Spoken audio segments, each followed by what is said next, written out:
Without much ado, we'd like to introduce our last but certainly not least speaker, Christine McPherson, the chair of the Edinburgh Archaeological Field Society.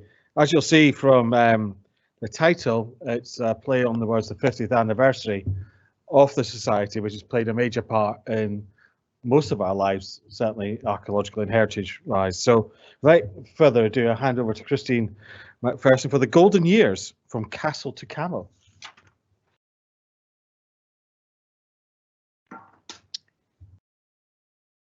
Well, welcome.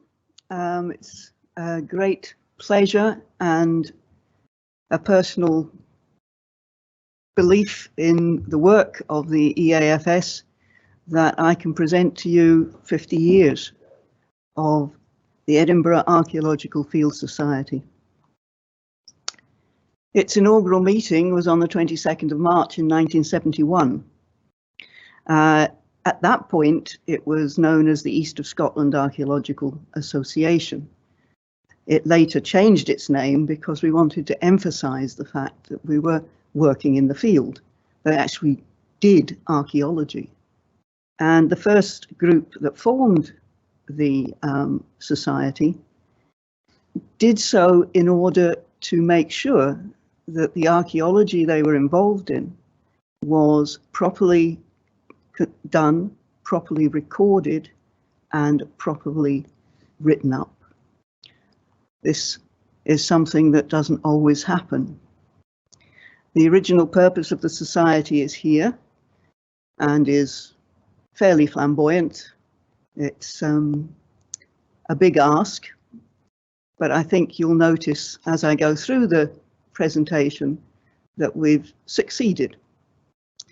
We have a very useful memo from Keith Mitchell, one of the original members, telling us some of the background to the start of the society. It all began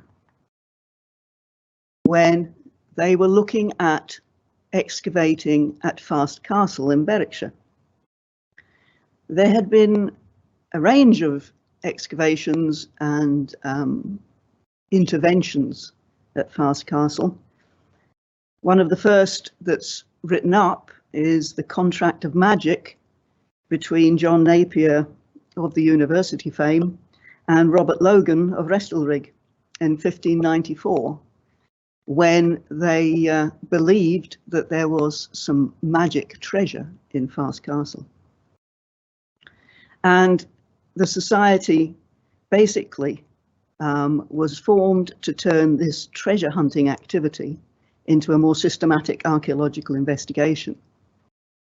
This investigation went on from 1971 to 1986.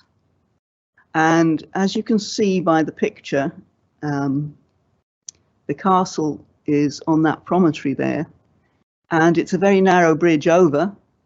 It's a very steep-sided site, and quite frankly, I would not have liked to have been in charge of health and safety. The excavation included this interestingly named operation, which had RAOC and WRAC involvement, where they abseiled down the side of the Fast Castle promontory to this cave underneath, because there was a story that the castle was connected by a tunnel to a sea cave, and obviously this led to ideas of smugglers and treasure and all part of the myth. The Air Force involved were really very pleased to get involved. It gave them some exercises of a practical nature, and they very kindly donated this plaque to the society. There was some gold, not a lot. The gold button was our prize find. It was found deep down in the inner section of the lower courtyard of Fast Castle and is 16th century in date. The excavation report, the very extensive excavation report, which was accompanied by 2 castle histories, won the Society the British Archaeological Awards Pitt Rivers Award, which is currently on exhibit in the Museum of Edinburgh, and I will come back to that later. From Fast Castle, the Society moved to Cramond. Now, when I wrote down all the list of the work that had been done in Cramond, it came to 2 sides of A4, so I have put in a very short summary. We have been involved since 1975 in various ways. Charlie Hoy led a lot of work to the east of the fort. This led to a major excavation by AOC. There was work at Cramond Tower, which showed that there was an extension, early extension to the tower and a defensive ditch. And from 1988 to 2001, Valdine led work between the north rampart of the fort and its bathhouse. There she found evidence of the 17th century Nether Cramond village, which had unfortunately wiped out most of the Roman parts of the excavation, but deep down she found Mesolithic features, which was not expected. Over the years, a number of trenches, as you can imagine, were put in by EAFS. Trench H was the one that led towards the bathhouse. And this is a beautiful picture of the bathhouse in all its glory. Some bits of it still fairly intact. Having, if you like, done Cramond,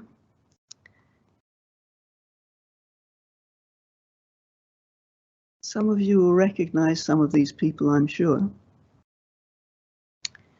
They helped lift the Roman Lioness found in the Cramond River. Another aspect of the work was led by Patrick K. Brown, who was fascinated by ancient skills. So here you see a group of frustrated nettle string makers and slightly more successful fire makers. Patrick Cave Brown was a bit of an expert on ancient skills and gave a lot of support and advice to the building of the Crannog Centre at Kenmore. There was a lot of investigation at Penicuik estate, Castlehill especially.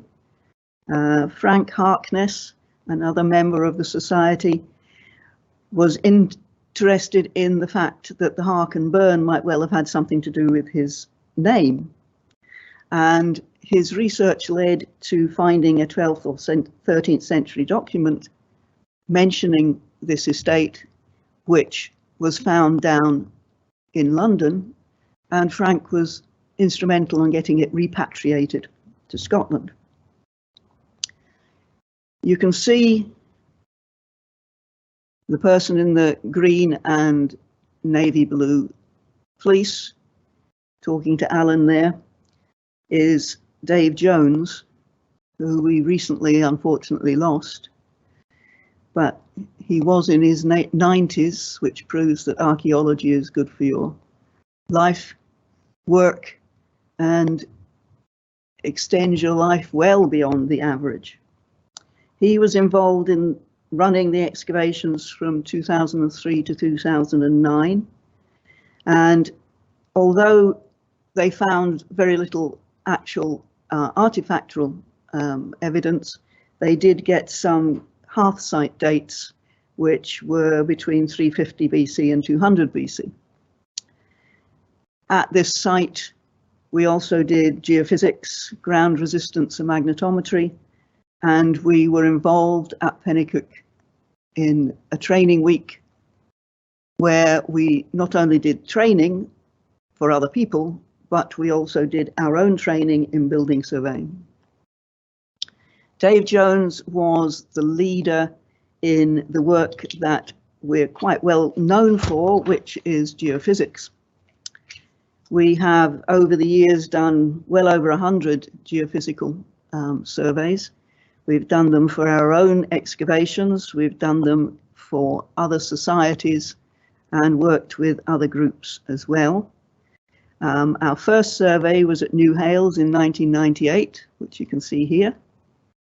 And latterly, Don Matthews and Ian Hawkins have led the work, and not only led the work, but written up every single part of it. We've worked from the south, the west and the east, from Lindores Abbey, Tullibardine, Culzean, St Abbs. I'll not recite the whole 100. But occasionally it's been quite hard work. This one on a hill fort required a team of 4 mostly. One to hold up a flag where the end of the rope was, one to hold the frame, one to hold the wire, and one to stand behind the person holding the frame to make sure they didn't fall over backwards. Occasionally you get quite worried in case they're going to fall over backwards. 1 or 2 of our members did get very close to the edge at St Abbs. This is the kind of report that we can offer people after our surveys. We do a lot of cooperative work. Here you can see us working with Jeff Bailey.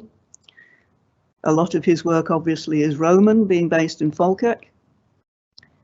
Here we are working with the NTS, an interesting dig in the Culzean caves, and the hard drawing work at one of the castles.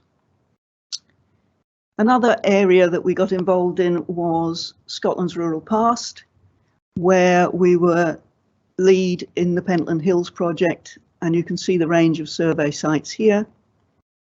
We did photography recording, and we did work with Alidade and tape.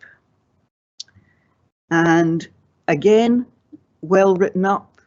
Gerald Strobridge's report on the Pentlands survey is part of SRP's instruction manual.